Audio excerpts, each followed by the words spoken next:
Comment expliquez-vous que la France, sur ce dossier en Europe, soit aussi isolée? Et est-ce que cet accord est un mauvais accord? Alors, d'abord, dire que, de notre point de vue, du point de vue du gouvernement, du point de vue du Premier ministre qui a exprimé ça de manière extrêmement clairement, l'agriculture n'est pas une variable d'ajustement. Et en l'état, ça a été dit par Michel Barnier, cet accord, il est inacceptable. Il est inacceptable pourquoi?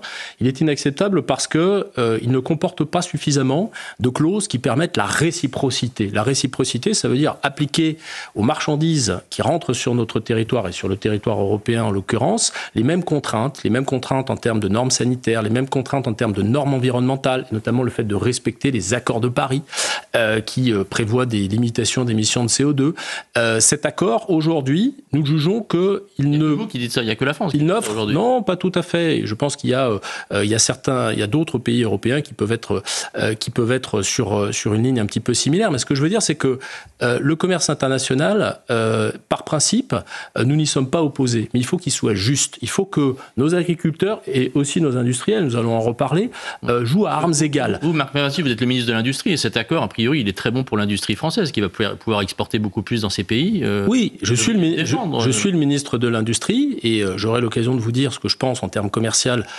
pour notre industrie, mais on doit aussi avoir une approche globale.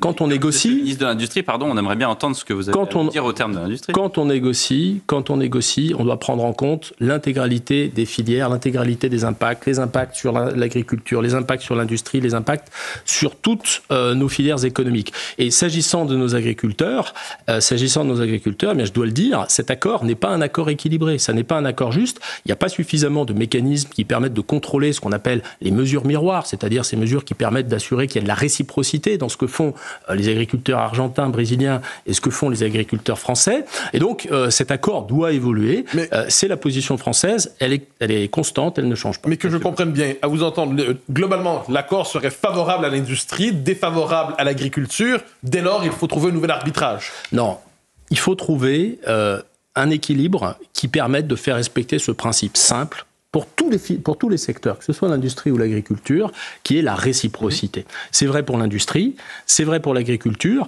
et aujourd'hui sur le volet agricole, même si je ne suis pas, vous me le dites, ministre de l'Agriculture, sur le volet agricole, eh bien, cette réciprocité, elle ne bénéficie pas des meilleures garanties, et c'est la raison pour laquelle eh bien, les agriculteurs sont en colère contre cet accord.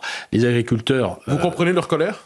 Je comprends leur colère, je comprends qu'on a besoin de faire évoluer le texte de cet accord. Globalement, est-ce que